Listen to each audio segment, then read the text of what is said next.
A deveras inestimável, porém ainda curta e permeada por irrelevâncias cotidianas, existência terrena de Scott Pilgrim, conhecida popularmente como A Preciosa Vidinha de Scott Pilgrim. Livro 1. Nossa história começa com um grupo de amigos discutindo. Eles são Stephen Stills, Kim Pine, o pequeno Neil e o nosso protagonista Scott Pilgrim. Eles estão falando da nova namorada de Scott. Kim pergunta quantos anos ele tinha e que era muito estranho um cara de 28 anos namorar uma colegial, no que Scott nega, dizendo que ele tem 23 e não 28, mas realmente ele tá namorando uma colegial. Os amigos dele perguntam até onde essa relação deles foi, se é que você não entende, mas o Scott fala que eles só conversaram e andaram de ônibus e mal deram as mãos.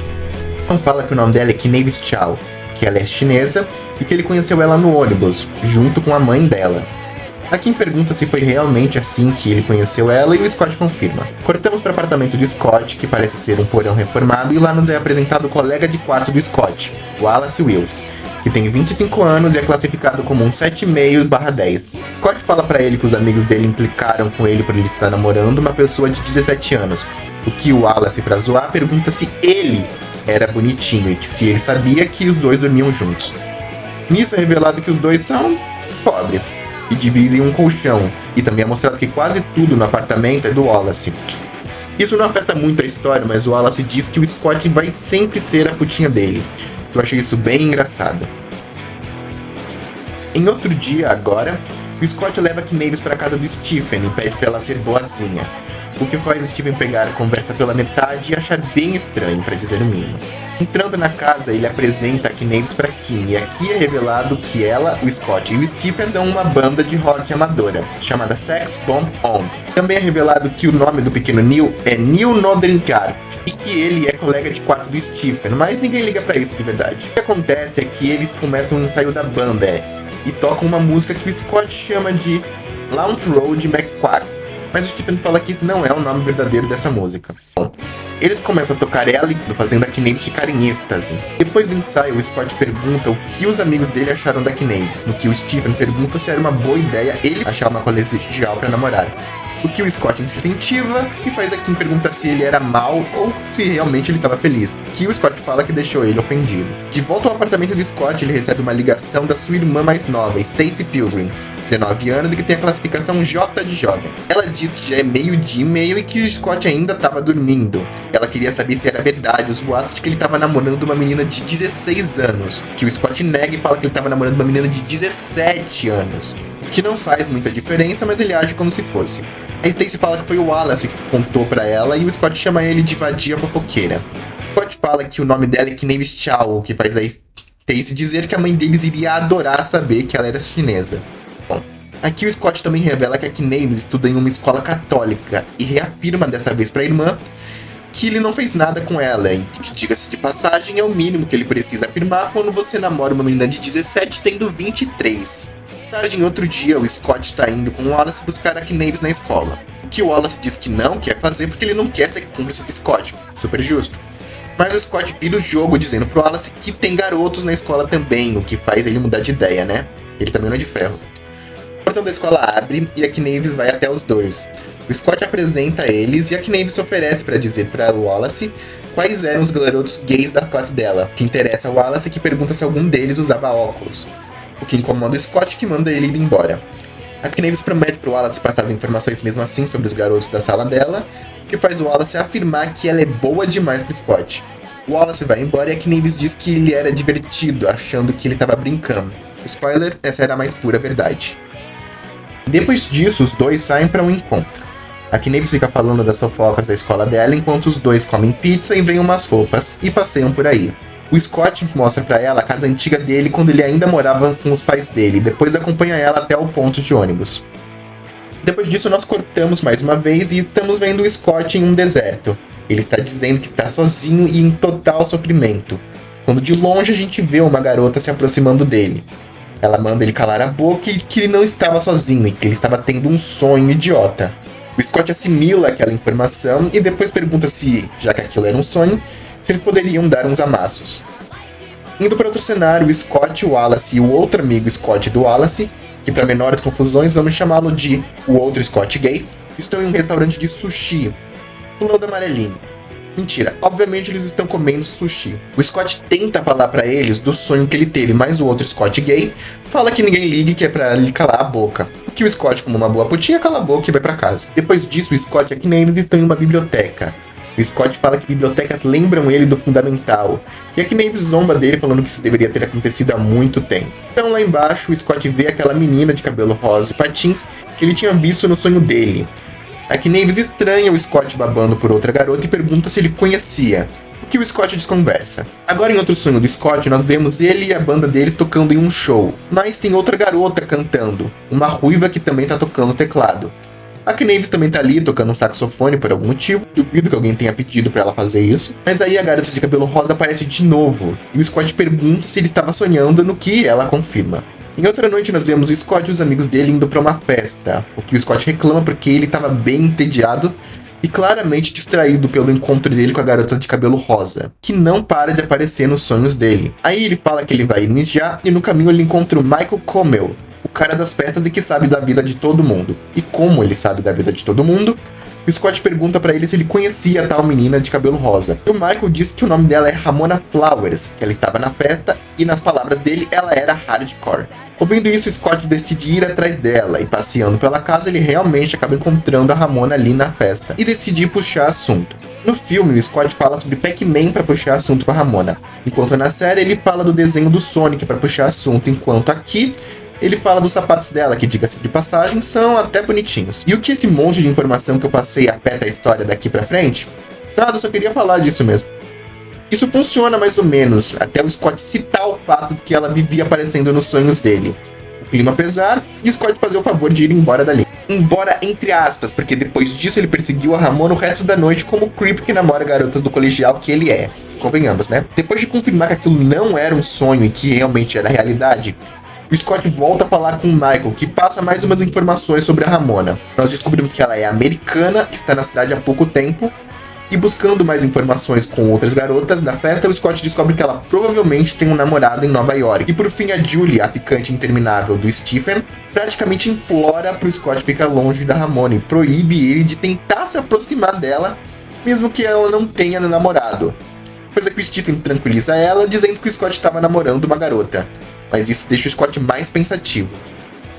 De volta ao apartamento dele, o Wallace chega bêbado em casa e o Scott começa o que estava acontecendo, de como ele encontrou a Ramona na festa, e que ela estava sempre passeando pelos sonhos dele. Então ele faz um desenho dos sapatos que a Ramona estava usando, mostra para o Wallace que consegue dizer exatamente qual era a marca deles.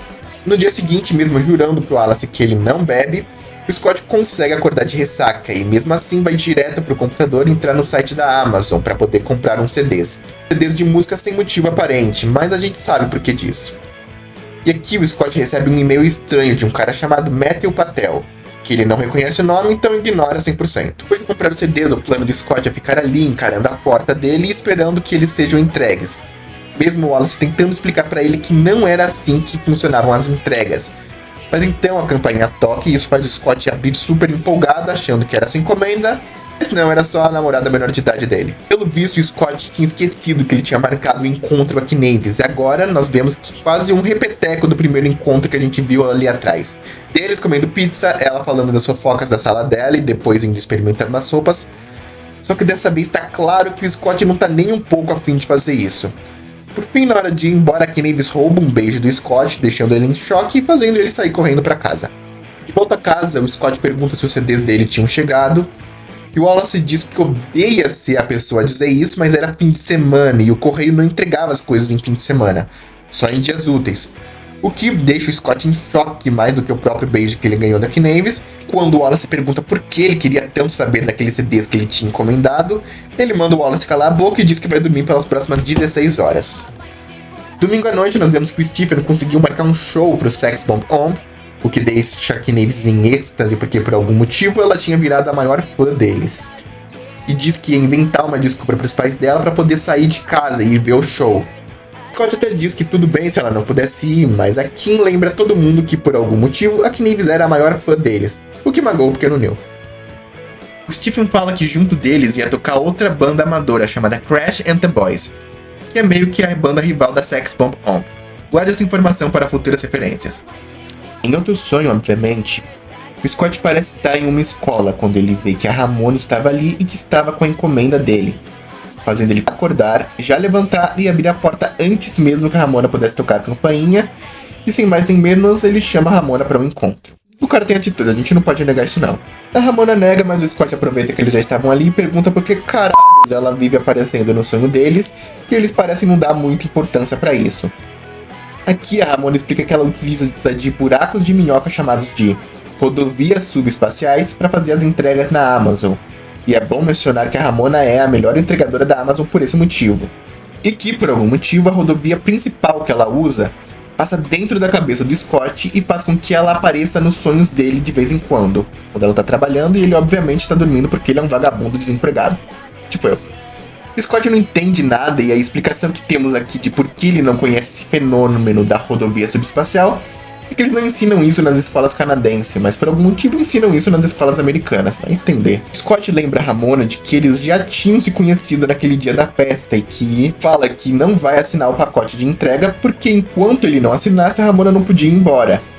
E que em parte é meio verdade. Continua insistindo que eles deveriam sair e em troca do Scott assinar a porra daquela encomenda, ela aceita sair com ele naquela noite. De noite, o Scott realmente conseguiu encontro com a Ramona e os dois vão passear em um parque ali perto. Após um comentário meio nerd do Scott sobre a jaqueta dele, a Ramona pergunta o que ele fazia da vida. E o Scott diz que ele está entre empregos, que é um eufemismo para desempregado. A Ramona diz que ela obviamente é uma entregadora da Amazon e que quem recomendou ela para aquele emprego foi um cara chamado Gideon, que o Scott pergunta se era o namorado dela, mas ela garante que ele é só um bom amigo dela. Depois disso, temos o Scott dizendo que o último emprego dele foi bem turbulento e que a história era meio longa, e que ele ia deixar para contar isso no segundo volume. E a Ramona falando que o último emprego dela também foi turbulento, e que eles poderiam deixar isso pro volume 3 então. A Ramona se desculpa com o Scott por ficar passando pela cabeça dele, deixando ele obcecado por ela, mas ele diz que tudo bem e eles conversam mais um pouco. De repente começa a nevar e a Ramona convida o Scott para ir até a casa dela.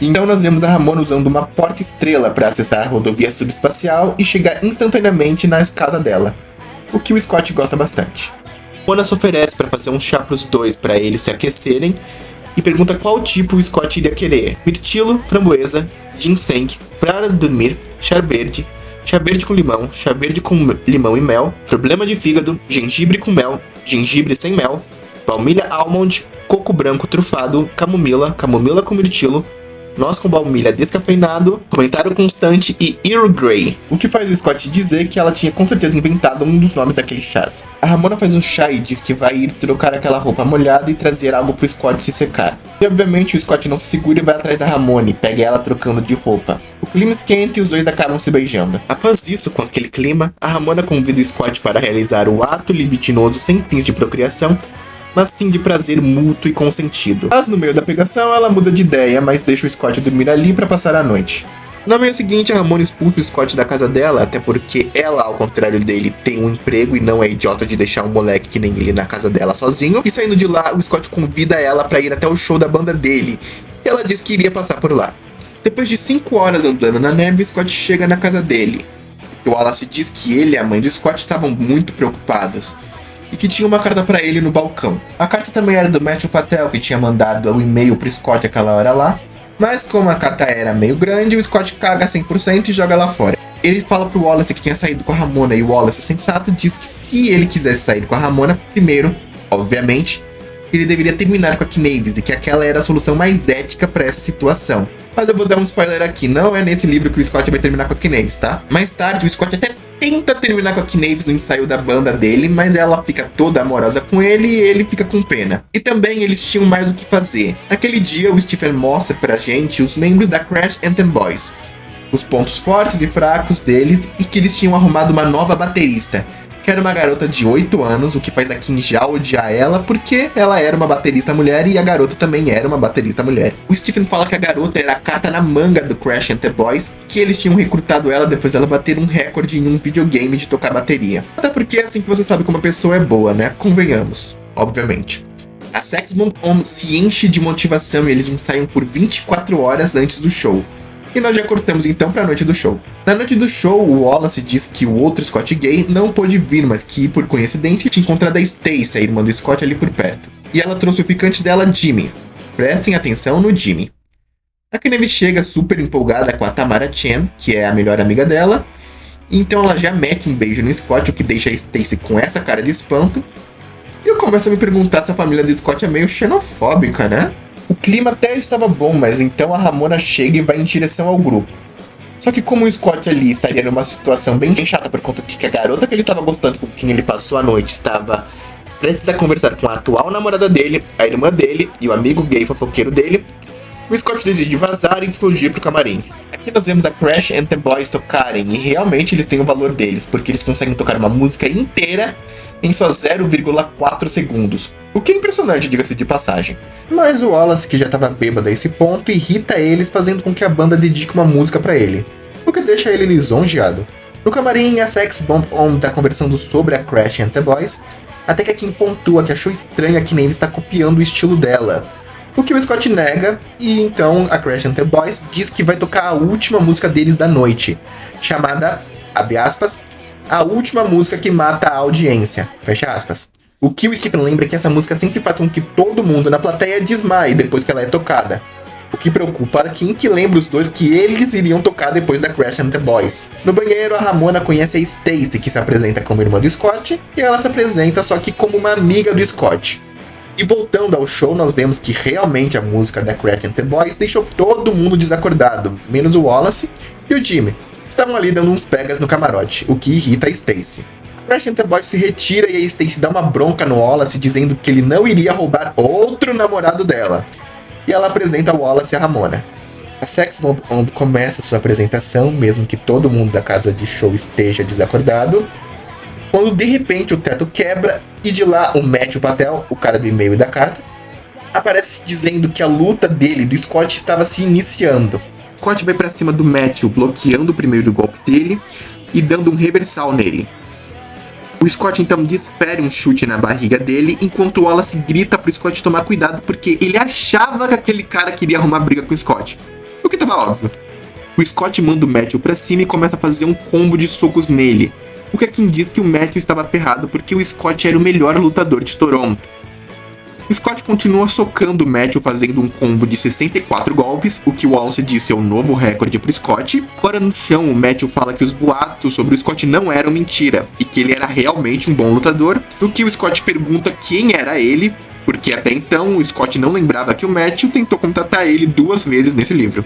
O Matthew se apresenta como Matthew Patel, o primeiro ex-namorado do mal da Ramona, o que deixa ela constrangida. O Scott e o Matthew continuam a luta enquanto o Scott pergunta se eles estavam lutando pela Ramona, o que o Matthew fala explicado tudo no e-mail e na carta, mas o Scott diz que não tinha lido nenhum dos dois, o que deixa o Matthew mais bravo porque ele tinha entregado a carta pessoalmente no meio de uma nevasca. O Scott caga pra isso e pergunta por que o Matthew tava vestido que nem um pirata, o que o Matthew responde que piratas são legais. O que é verdade. Ainda lutando, o Scott pergunta quando o Matthew tinha a namorada Ramona e se ele tinha uma história constrangedora sobre ela, o que o Matthew responde que a mãe do Scott já era uma história constrangedora. A Ramona se intromete e começa a explicar sobre ela e o Matthew. Ela diz que eles namoraram na 7ª série, no meio da temporada de futebol americano, e que por algum motivo todo mundo na escola queria namorar a Ramona, mas que ela escolheu o Matthew porque ele era o único da escola que não era branco e nem atleta. Ela fala que juntos eles eram invencíveis por conta da força brutal da Ramona e dos poderes místicos do Matthew, mas que como eles eram 2 crianças, aquilo terminou depois de 1 semana e meia e que eles só tinham se beijado uma vez, e que o Matthew não tinha realmente ficado do mal até eles chegarem no ensino médio, mas que ela já tinha se mudado, então tanto faz.